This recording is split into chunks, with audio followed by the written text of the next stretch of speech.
Did you know that I am apparently an anti-LGBTQ bigot?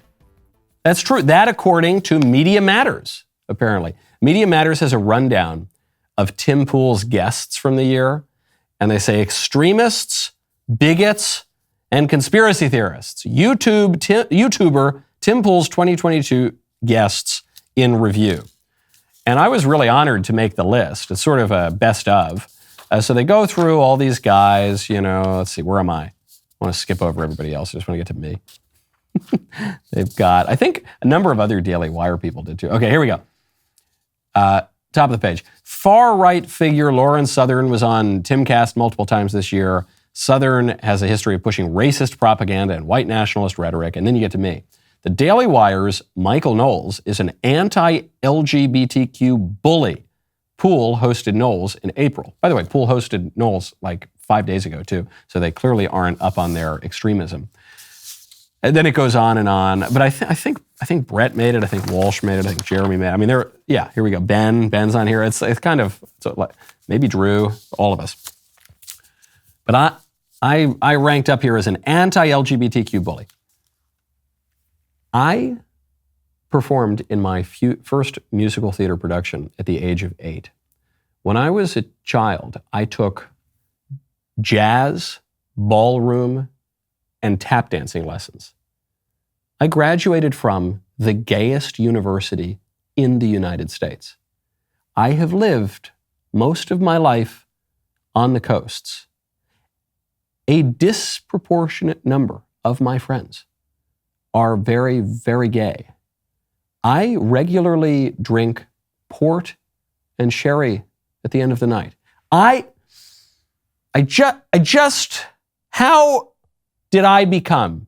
I like to think I'm a nice open mind. How did I become an anti-LGBTQ bully? Do you know why? You know what they cite? They link that phrase. It's because I said on Tim Poole's show, or maybe it was on my own show, I don't remember exactly the context. I said that there's no such thing as gay marriage, that marriage intrinsically involves sexual difference. And so because I stated a plain fact of language and anthropology, that makes me an anti-LGBTQ bully. Why do I mention it? One, I mention it because I absolutely adore my publicists over at Media Matters. I thank them very much for keeping me in the news and top of everybody's mind. The other reason I mention it is to show you what a lie it was when the left told us, when we were a little further up that slippery slope, they said, listen, why do you care what people do in their own homes? Say, well, that's not exactly what we're talking. We're talking about political matters, the nature of marriage, the nature of man and woman, and the nature of the Constitution, and the degree to which the Constitution even has a say over these sorts of matters. And so they say, well, come on, you're just being a weirdo. Why do you care what people do in their homes? Okay, we said, do whatever you want in your own homes. Okay, we'll even pretend that it's in the Constitution, that you have a right to do whatever weird sex stuff you want to do in your homes. Okay, fine. All right, and that's why we also need civil unions. That's all. We just want civil unions, okay? Just recognize that certain legal privileges, that you can have them in a union between two men, just as between a man and a woman. We said, I don't know, because it kind of then blurs the definition of marriage. They said, what do you care? Why are you? Come on, that's all we want. Okay. Then they said, we're going to redefine marriage. They said, well, hold on, man. Marriage, that's the fundamental political institution. That's for all of human history, everywhere in the world, people have thought marriage means a certain thing. Now you're telling me it doesn't mean that at all. You're actually abolishing the institution of marriage. So that's all we want to do. That's all we want to do is just redefine marriage a little bit. But you guys, you can still, it's not going to threaten your marriage. You can run your business. You can have your life. You can have your church. Okay. Then what did they do? They just passed this quote unquote Respect for Marriage Act, which outlaws businesses refusing to participate in a gay marriage, quote unquote gay marriage.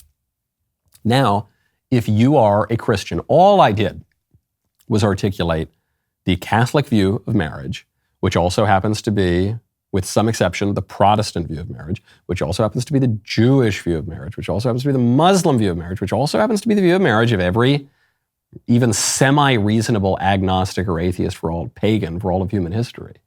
And they say, it makes you a bully. That's how it goes.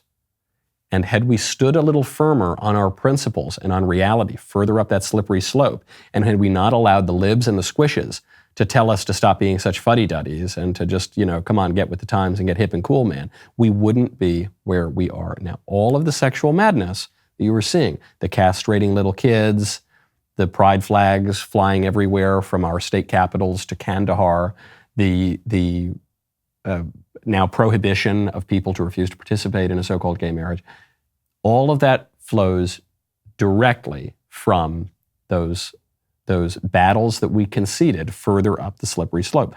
It should remind us of how to fight moving into the future. We got a lot more show coming up. It's Fake Headline Friday, so we have got you. I need your help. Before you all go to the airport and miss your flights because the snowstorm is canceling every flight in the country, before you head down, hunker down, and eat some nice turkey or 7 fishes if you're Italian, I need you to help me figure out which is the fake headline for Fake Headline Friday. We've also got more voice mailbag. We've also got more mailbag. The rest of the show continues now. You don't want to miss it if you're not a member. Click the link in the description and join us.